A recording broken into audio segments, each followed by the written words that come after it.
دجال کے ظہور سے پہلے کے جو 3 سال ہیں نا، وہ پوری دنیا کے اوپر، صرف مسلمان امت کے لیے نہیں، پوری دنیا کے لیے بڑی سختی کے ہوں گے۔ اسی لیے دجال کے اوپر تیزی سے ایمان لانے کا سلسلہ ہوگا۔ وجہ سن لیجئے، حدیث کے الفاظ یہ ہیں 3 سال اتنی شدت کے ہوں گے۔ پہلے سال اللہ تعالیٰ آسمان کو حکم دے گا 1/3 بارش بند، بارش بند۔ اگلے سال حکم دے گا 2/3 بارش بند، 2/3 بارش بند ہو جائے گی۔ تیسرے سال حکم دے گا آسمان کو کہ 1 قطرہ بھی زمین کے اوپر پانی کا نہیں برسانا۔ یہ 3 سال شدت کے جب پوری دنیا دیکھ لے گی، پوری دنیا شدت کے ایسے 3 سال دیکھے گی، غلہ کہاں ہوگا، اناج کہاں ہوگا؟ جب آسمان سے 1/3 پہلے سال، 2/3 دوسرے سال، تیسرے سال 1 قطرہ نازل نہیں ہونا، تو بتائیے حالات، واقعات تو فتنے کی طرف آٹومیٹک بڑھتے چلے گئے۔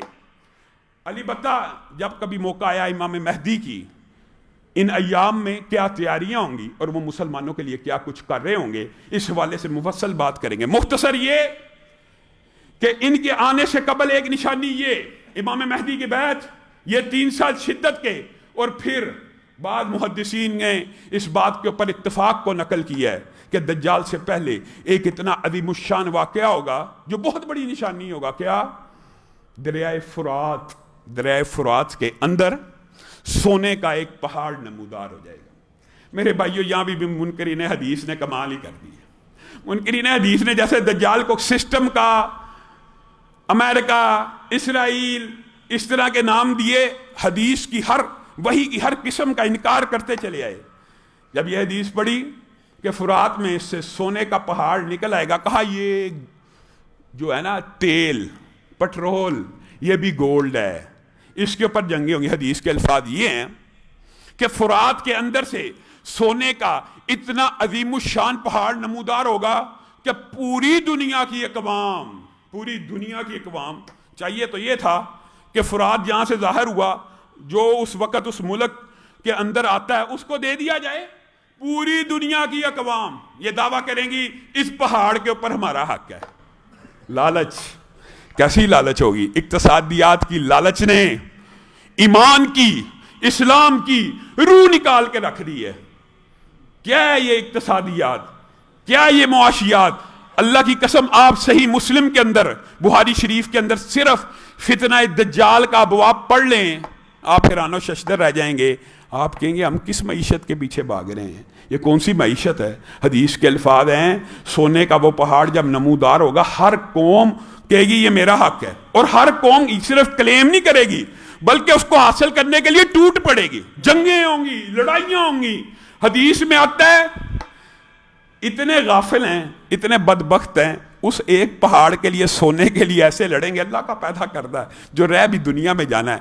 آج بھی جتنے خزانے ہیں، چاہے آپ کے گھر میں سونے کی چوڑی ہیں، ایک وقت آنے والا ہے یہ سارے کے سارے خزانے اسی زمین میں رہ جانے والے ہیں۔ وَلِلَّهِ مِيرَاثُ السَّمَاوَاتِ، اللہ ہر خزانے کا وارث رہ جائے گا۔ ہم یہ سمجھتے ہیں ہمارے بچے ہماری دولت کے وارث ہیں، نہیں، عارضی طور پہ تو ہیں، لیکن حقیقی وراثت اگر انسان کو یہ فلسفہ سمجھ آ جائے نا، بعض اوقات ہم ایسی بات کرتے ہیں، کہتے ہیں یہ تو تصوف کی طرف بات جا رہی۔ بات تصوف کی نہیں ہے میرے بھائیوں۔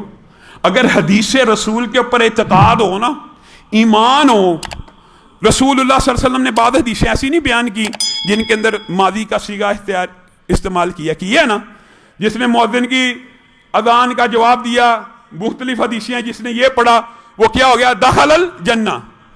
یہاں پہ جو صیغہ ہے وہ ماضی کا ہے۔ ماضی کا صیغہ مستقبل کے لیے جب استعمال کیا جاتا ہے تو مراد کیا ہوتی ہے؟ مراد یہ ہوتی ہے کہ وہ جنت میں داخل ہو گیا، ہو چکا ہے، ہو جائے گا نہیں، وہ ہو چکا ہے، کیونکہ اللہ کے رسول نے کہہ دیا جو یہ عمل کرے گا وہ داخل ہو گیا، وہ سمجھے میں داخل ہو چکا ہوں۔ فعل ماضی کا صیغہ مستقبل میں تیقن، یقین پیدا کرنے کے لیے ہوتا ہے۔ تو میرے بھائیوں، حقیقت یہی ہے، اسلام کا بھی یہی فلسفہ، یہ تصوف کی بات نہیں ہے، بلکہ تصوف تو ایک بگڑی ہوئی شکل ہے۔ یہ تصوف نہیں ہے کہ انسان ہر وقت، ہر دور میں اس حالت میں جینا چاہیے کہ مستقبل کی آپ کو یہ باتیں جو میں بیان کر رہا ہوں یا علماء بیان کریں گے یا آپ حدیث سے پڑھیں گے نا، مستقبل میں ایسا ہوگا۔ اگر وہی پہ یقین ہو نا تو اللہ کی قسم آپ کی کیفیت یہ ہو کہ ہو چکا ہے۔ یہ ہونا ہے، یہ یقینی ہے۔ جنت اور جہنم کے واقعات آپ سنتے ہیں، آپ کو لگتا ہے مستقبل کی بات ہے، نہیں میرے بھائیوں، اسلام کے اندر بھی مسلمان امت کو حال میں جینے کا درس دیا گیا، اور حال یہ ہے، مستقبل بھی ایک وقت میں حال ہو جاتا ہے، کل کبھی دور نہیں ہوتا، اور کل بھی آپ کے اور میرے لیے ایک وقت ایسا آنا حال ہو جانا ہے۔ اور جب حال ہو جانا ہے تو کس چیز کی بغاوت ہے؟ اللہ کے سامنے کھڑا، انہم یرونہ بعیدا ونراہ قریبا، تم اسے دور سمجھتے ہو، اللہ کے نزدیک تو وہ بہت قریب ہے۔ میرے بھائیوں، یہ جو وقت ہے، یہ جو گردش ایام ہے، یہ روز و شب جو ہیں، یہ میرے اور آپ کے لیے، مخلوقات کے لیے ہمیں ٹائم لگتا ہے، اللہ کے لیے اللہ وقت سے ماورا ہے، اللہ کی مخلوق ہے وقت، اللہ کے لیے ہر چیز حال ہی ہے۔ اسی طرح میرے اور آپ کے لیے بھی ہمارا یہ عقیدہ ہونا چاہیے، جو سن رہے ہیں یہ حال ہے، یہ ہو جانا ہے، یہ یقینی ہے، یہ بدیہی ہے۔ جب یقینی اور بدیہی ہے تو کس دولت کے پیچھے بھاگ رہے ہو؟ حدیث میں تو آ رہا ہے کہ اتنی بڑی جنگ ہوگی اس سونے کے اس پہاڑ کے پیچھے لالچ میں آ کر، کہ پوری دنیا کے افراد کا تناسب رسول اللہ نے بیان کر دیا۔ پوری دنیا میں اگر اس وقت 100 افراد ہوں گے، حدیث رسول ہے، کسی مولوی کا فتویٰ نہیں ہے، 99 لوگ آپس میں قتل کرتے کرتے مر جائیں گے، جدال کرتے کرتے، لڑتے لڑتے مر جائیں گے، اس امید کے اوپر کہ بچنے والا آخری شاید میں ہی ہوں تو یہ سونے کا پہاڑ مجھے مل جائے۔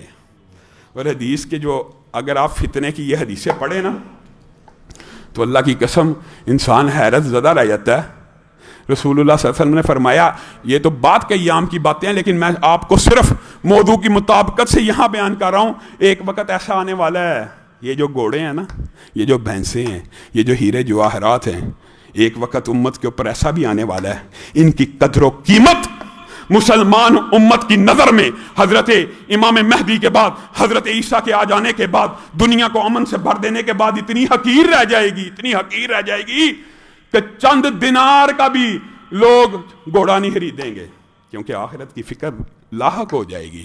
جب حقیقت ہو جاتی ہے نا انسان کے دل میں، اس کو پتہ چل جاتا ہے یہ درہم و دینار کوئی چیز نہیں ہے، یہ سونے کا پہاڑ نمودار ہوا، 99 لوگ حدیث میں آتا ہے قتل کرتے کرتے ایک دوسرے کو مر جائیں گے، ایک بندہ بچے گا، ہر 100 میں سے صرف ایک بندہ بچے گا۔ پھر حدیث کے اندر جو دجال سے قبل کی نشانی ہے، آپ کے سامنے پہلے بیعت رکھ دی، پھر 3 سال شدت کے رکھ دیے، پھر فرات کے سونے کا پہاڑ رکھ دیا، پھر ایک